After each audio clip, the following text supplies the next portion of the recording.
Barry Neal again here, and in this video I want to talk about the swish pattern that comes from NLP.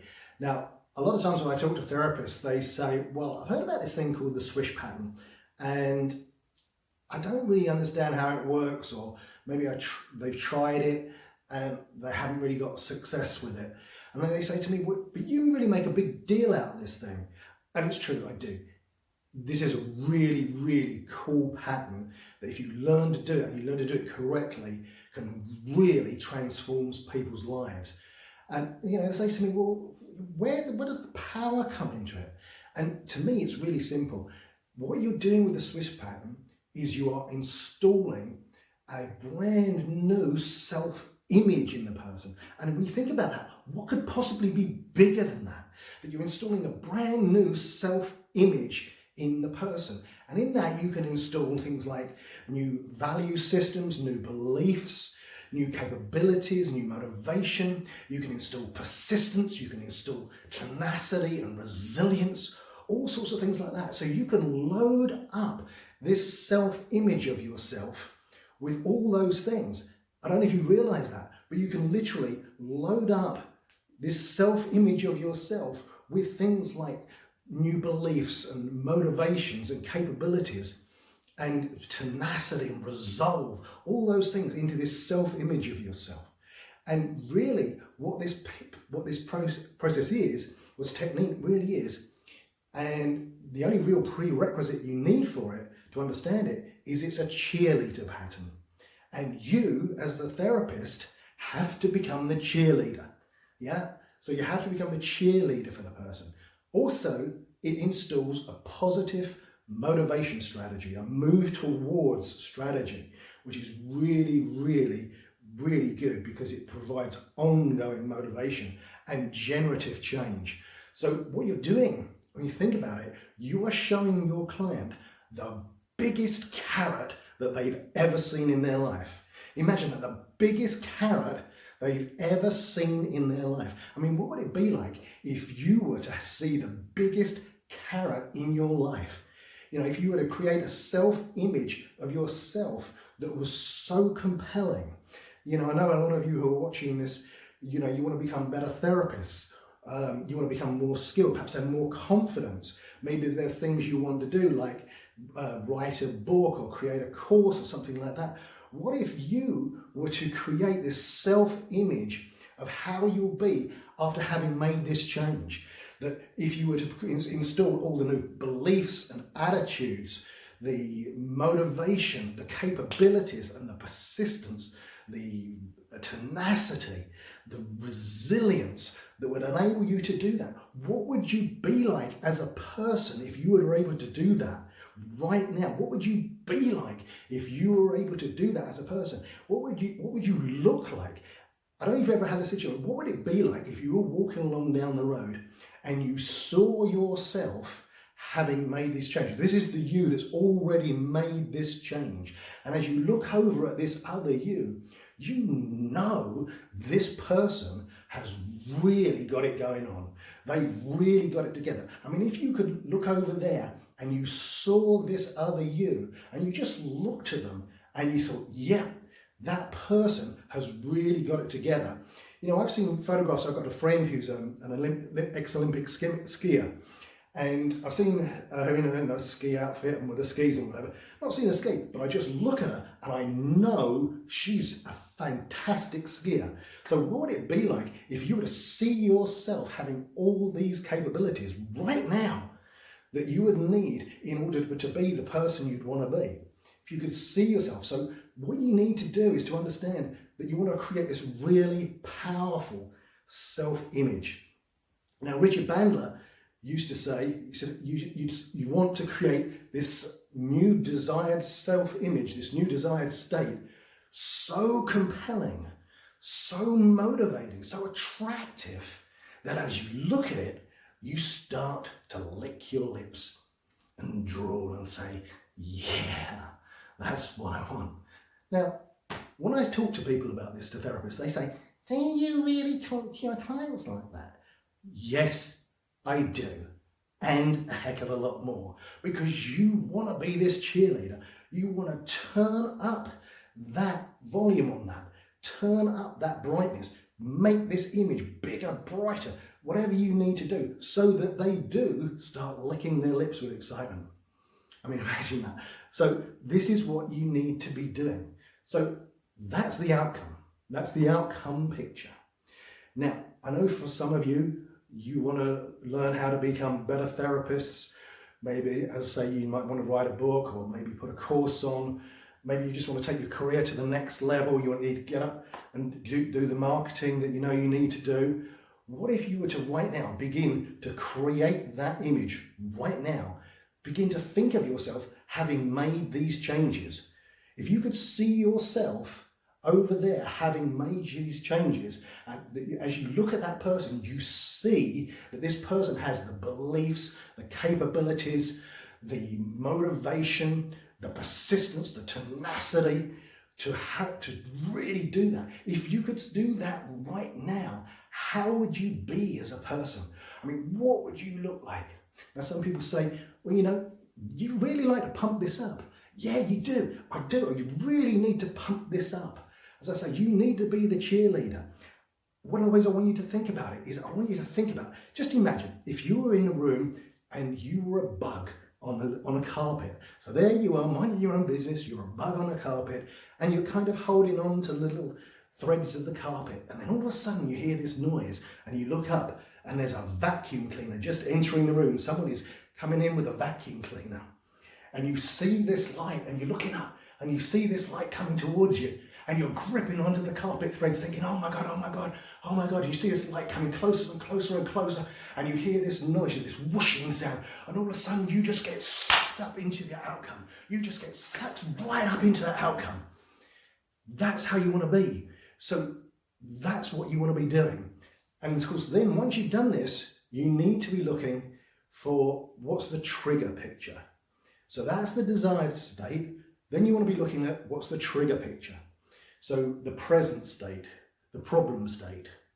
And so with the trigger picture, and it could be, maybe we're talking about a habit, it could be a reaction or an overreaction. It could be anything like that. It could just be something you want to do, which you're currently not doing. But we want to have a trigger picture so that it gets triggered in the real world with a new behaviour. And so basically what you're going to be doing is a rewiring job.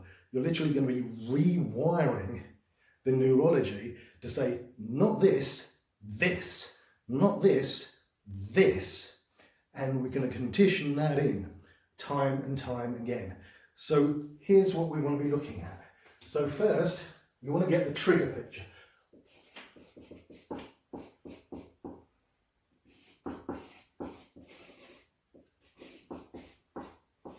Hang on. Right? And this is the present state. Right? Present state. And we want to know what the context is. So basically, we're looking for when and where this occurs. So it's a habit or something like that, or a reaction. We want to know when and where this occurs. And we want to create that, that situation. So we were looking for the present state and the context, when and where it happens. So this is really key. One of the things that in NLP you really want to become clear on is that you create change in the context where it happens using the triggers that are already there. So find the present state context and get that picture, whatever it is. You know, maybe if you're doing nail biting, it may be like your hand coming up to your mouth and you're just about to bite your nails. That could be the trigger picture. And this is really common. It's a really good way of using the swish pattern is for nail biting and things like that. So the picture is really obvious. The hand is coming up to the mouth. So that would be the trigger picture. Yeah. So then what you want to do is you want to shrink the desired state that we've just been talking about, the you that's already made these changes, shrink that image down into a tiny little dot and put that right in the middle. So shrink the desired state, DS, into a dot and put it in the middle of the trigger picture. Yeah, got it? So then what we want to do is we want to zoom both those images off into the distance, right off into the horizon so that they disappear off into the distance. And then what we want to do is we want to use God's slingshot, and we want to have the desired state come flying back to us really quickly. So at first, when we're conditioning in with the client, we want to bring it back slowly so that at first you might think, well, hang on, there's something coming towards you. What is it? What is it? But then it gets bigger and bigger and bigger and bigger. And then it's this huge, great image comes whoosh of this desired state right in front of you, right in front of you. And you know what's really good is if you take this image and you kind of tilt it down on the client like this, and they're looking up at it, and then you tilt it down, and then you go boom, straight over them, and go boom, straight over them. And you kind of guess how that can really get them. So you really want to zoom it off first into the distance, off to the horizon,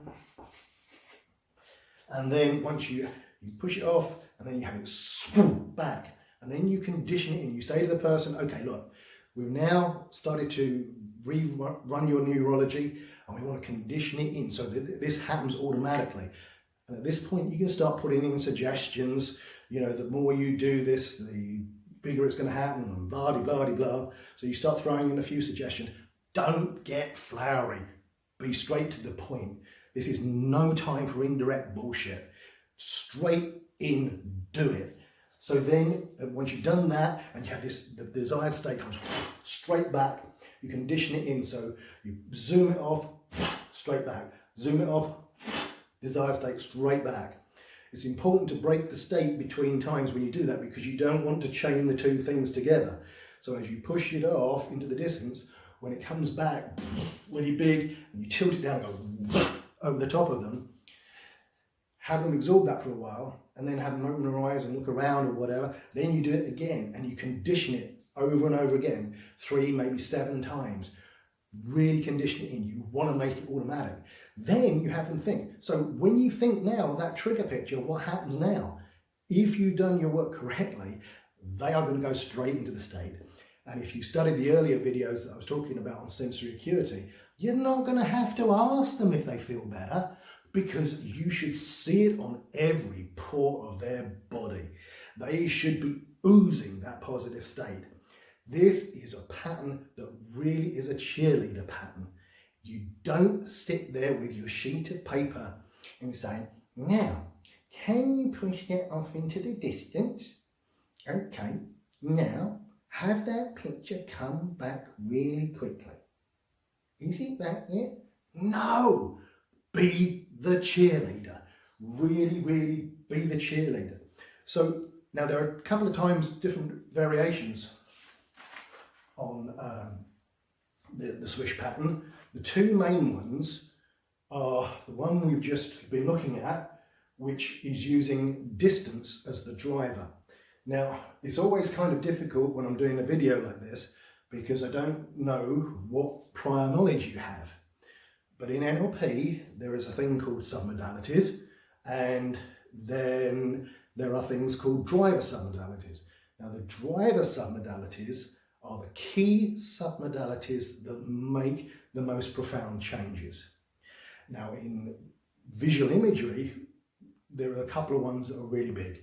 If you take an image and you push it off into the distance, typically, in fact, nearly always, that will make the intensity of the feeling reduce. Yeah.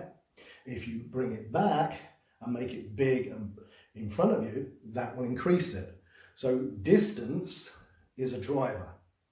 The other ones, which are generalizations, and the other version of the Swish pattern is size and brightness. And this is one you may have seen before if you've watched any videos. So two different types of driver submodalities. And this one is the size and brightness one. So again, you do exactly what we've done up to now. You create this positive resource image, the desired state that you want them to be. Make that as powerful as possible. turn up the brightness, turn up all the colours and everything, make it so compelling. And what you then do is then you also then elicit the present state image. Yeah. So again, that could be the hand coming up to the mouth. So you have that image, right? So then in the bottom corner, you put small and dark, the desired state. Yeah. I.e. what you want.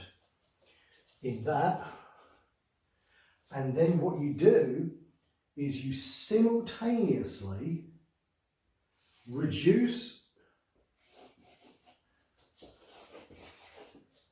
the size of the present state, i.e. the problem image, reduce that while simultaneously expanding the desired state.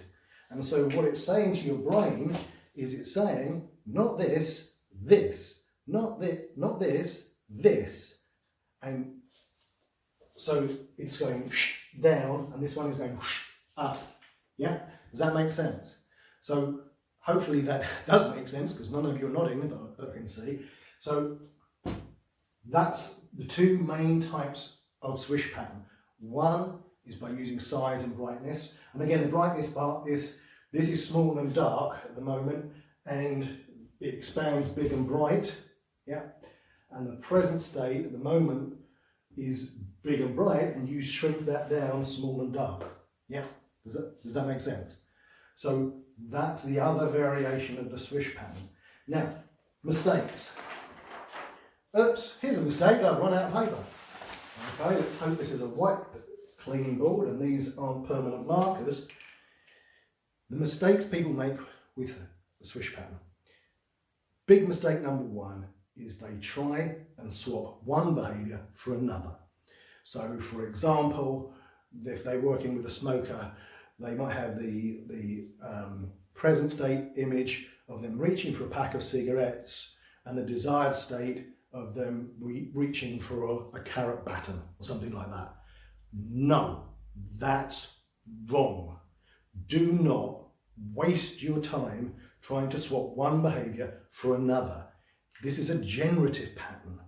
This is about creating a self-image who has totally overcome that problem.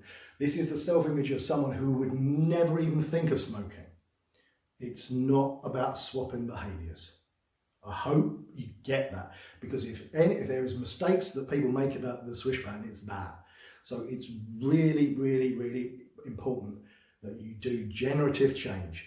And if you do that, you are going to notice some major, major shifts in your clients. Because you're creating this major change and it's generative, you're not just changing one behaviour for another. That's just too simple. This is creating lifelong permanent change. Now the key also is thinking that if you do this once or twice, then it's going to change the person's life. No, you have to condition it in. Now you might have to do it in a session 3, 5, 7 times, 21 times. Doesn't matter. You can also tell them, right, okay, from now on, every day I want you to do this 5 times a day. Get them to do it. Get them to be in the situation and do that. Get them to condition it in. It's one of the things that some people have criticism of NLP is that this thing of like one-time change. It doesn't always happen that way. You have to use conditioning. So make sure you get the clients to condition it in. So that's a quick talk about the swish pattern. It is a very, very powerful pattern. You can change huge amounts, you can create huge amounts of change with this pattern really, really quickly. But you have to be the cheerleader. This is no time to be the British therapist sitting there with your A4 notepad saying, okay, tell me how you feel about this. No, you've got to be the cheerleader. I hope I've impressed that upon you by now. You've got to break out of this idea of being the therapist and that there are certain rules that you can't do this and you can't do that. You have got to be the cheerleader if you are going to be a successful therapist. You have got to behave like the other therapists don't. Because otherwise you're just going to repeat the same problems. So please, please, please take this on board. You have got to learn to be animated. You have got to learn to change your state. You have got to lead from the front. If you want people to be excited, get excited yourself. This is so important. So use this pattern. It's incredibly powerful if you do it the right way. So I hope this has been of some value for you. And again, if you have any questions, you can either contact me through Facebook or my website or on my YouTube channel. So hopefully I'll see you soon. Until then, keep practicing and let me know how well you're doing.